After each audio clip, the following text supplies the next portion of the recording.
Hi, I'm Dr. Antonio O. Pescador Jr., an endocrinologist, and you are watching The Dose, your healthy serving of medical information from De Los Santos Medical Center. Ang obesity ay ibig sabihin sobrang taba sa katawan o sobrang timbang sa katawan na ang dahilan ay hindi muscle mass kundi sobra o labis na fats o taba. Ang body mass index, kinocompute namin yan para malaman kung ang isang tao ay nasa overweight, obese, or nasa normal or underweight. So meron tayong Asia-Pacific category ng BMI. So pag sinabi nating BMI, kinukuha namin yung timbang ng isang pasyente. Tapos, dinidivide namin ito sa kanilang height in meters squared. So, pag nakocompute namin yon, tinitingnan namin depende sa cut-off kung underweight, normal, overweight, or obese na sila. Pag sinabi nating underweight, ito yung mga less than 18.5 ang BMI based sa aming computation. Kapag normal, ito yung mga 18.5 hanggang 22.9. Pag tumungtong na sa 23 ang inyong BMI, ito yung tinatawag nating overweight hanggang 24.9. 25 hanggang 29.9 ay obese 1 at obese 2 naman kapag tumungtong na ito sa 30. Maraming dahilan kung bakit nagiging obese ang isang tao. Pwedeng maapektuhan ito ng edad. Of course, yung metabolismo ng katawan natin bumabagal habang tayo ay nagkakaedad. Pangalawa, genetics, no? Namamana ang timbang. May kinalaman dyan sa pagiging obese. Pangatlo, yung lifestyle o yung kultura. Kapag ikaw ay mahilig kumain, kung ikaw ay sedentary o less yung activities na yung ginagawa, meron din kinalaman yung mga social factors, for example, peer pressures, kasama mo ba ay mahilig kumain, sedentary ba yung lifestyle ninyo, yung trabaho mo ba ay hindi masyadong gumagalaw at hindi ka nag-engage sa mga physical activities. So basically, ang obesity nangyayari yan kapag, o ang pagiging overweight o pagsobra sa timbang ay nangyayari kapag yung balanse ng energy na iyong kinakain at yung energy na yung ini-spend o yung calories ay hindi pantay. Mas madami kang tinitake na calories at mas konti yung inyong ini-spend na calories, ibig sabihin mag-gain ka ng weight, pwedeng mag-lead sa obesity. So it's all about the balance ng calories that you take in and the calories that you spend. So kapag sobra-sobra ito, nagli-lead yan sa obesity. Ang obesity ay pwedeng mapigilan. So number 1, sabi ko nga, yung obesity naman ay nagiging dahilan dyan ay yung hindi balancing intake ng calories at yung spend ng calories na ginagawa ng katawan ninyo. So mape-prevent ito, number 1, kung adequate o tama lang yung pagkain inyong kinakain at hindi sobra-sobra para sa inyong mga activities for the day. So ang pwede mong gawain, mag-exercise, no? Sinasabi ko sa mga ibang pasyente, kasi ang sinasabi nila para daw mabawasan ka ng 1 pound per week o 2 pounds per week, pwede mong bawasan yung calories na kinakain mo by 500 kilocalories per week. So pag binawasan mo na 500 calories a week, 1 pound daw ang mababawas sa'yo. Ngayon, yun yung sa total caloric requirement mo. So kailangan mag-dieta ka rin talaga.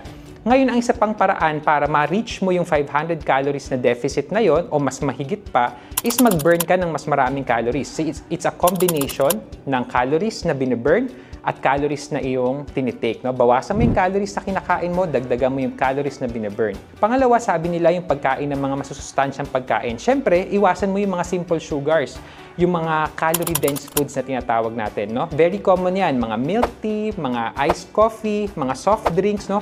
Very high ang sugar content nan at madalas mag-lead sa obesity. Lalo na sa mga sedentary din ng lifestyle, yung mga work na nakaupo lang, di ba? Mahilig tayo magkape habang nag-work, mag-milk tea habang nag-work.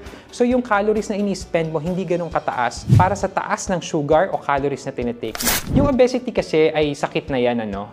It's a comorbidity. It's more than just a figure. So hindi siya ginagawang pang-describe ng tao na obese ka, no? It's a condition para yung diabetes, para yung hypertension, comorbidity ang obesity. So just like any other comorbidity, kung hindi mo ito makokontrol o hindi mo ito maagapan, may mga komplikasyon ito na pwedeng idulot sa iyo. Number 1, heart problem.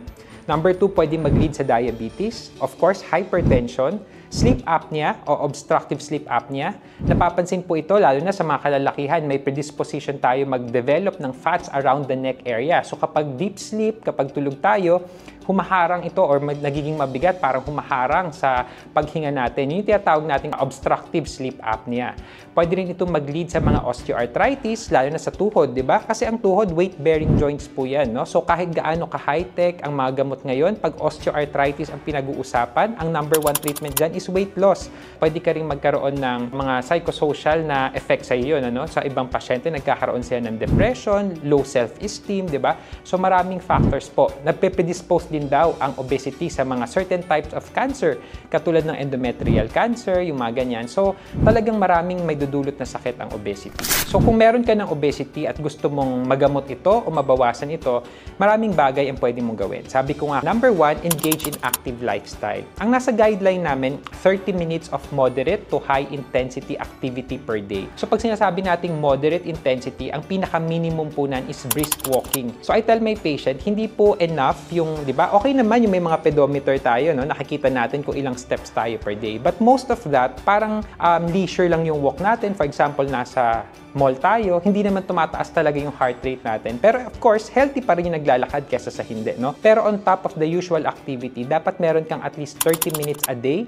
Most days of the week, ibig sabihin 5 times a week na nag-exercise ka ng moderate intensity. So sabi ko nga, ang minimum nun is brisk walking. And dapat most days of the week, walang 2 consecutive days na wala kang exercise. Kasi yung epekto po ng exercise sa katawan natin would only last up to a maximum of siguro 48 hours. So beyond that, yung beneficial effect ng ginawa mong exercise, hindi na masyado. So dapat no 2 consecutive days na wala kang exercise. Pangalawa, sinasabi nila na for example, sa mga mothers who just delivered, yung mga kakatapos lang magbuntis, breastfeeding is also one factor para maiwasan yung obesity. Lalo na, di ba, pagkatapos mga anak, nag-gain sila ng weight, yan yung time na gusto rin nila magpapayat o mag-lose ng weight, breastfeeding daw would be helpful. Eating at home, no? Yung mga home-cooked meals is also one factor na pwedeng makatulong na makaiwas sa obesity kasi pwede mong gawing mas healthy yung options ninyo, mas i-control yung portion size. Kasi di ba, minsan pag umorder ka sa fast food, hindi mo naman makokontrol yung dami ng binibigay nila sa'yo. Ang tendency is to overeat kung ano yung naihanda sa'yo. Siguro iwasan din natin yung mga buffet, yung mga ganyan, kasi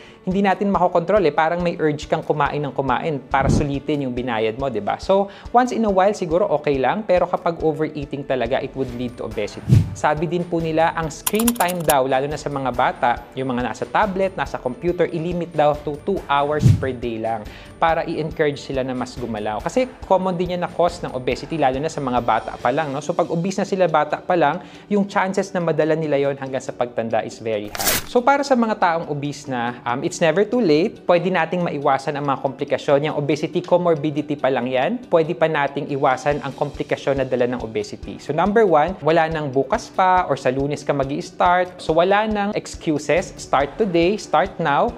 Start by choosing right kinds of food. I always tell my patients, choose the lesser evil, no? It's good to start dun sa choosing the lesser evil. For example, sanay ako sa kape, sanay ako sa mga iced coffee. Siguro pipiliin ko na yung mga non-fat or low-fat or yung mga lighter option na tinatawag. And I'll start from there, no? And then, syempre, kumonsulta. No, nandito kami mga endocrinologists dito sa De Los Santos Medical Center.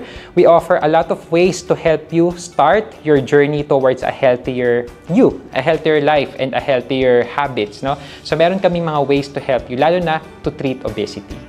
For any concerns related to your endocrine health, you may contact the numbers flashed on your screen. Get your healthy dose of medical information and follow our social media platforms. Again, I am Dr. Antonio O. Pescador Jr. from the Department of Medicine, Section of Endocrinology, Diabetes, and Metabolism. Sa De Los Santos Medical Center, we provide you global standards of care with a personal touch. Kalinga ka rito.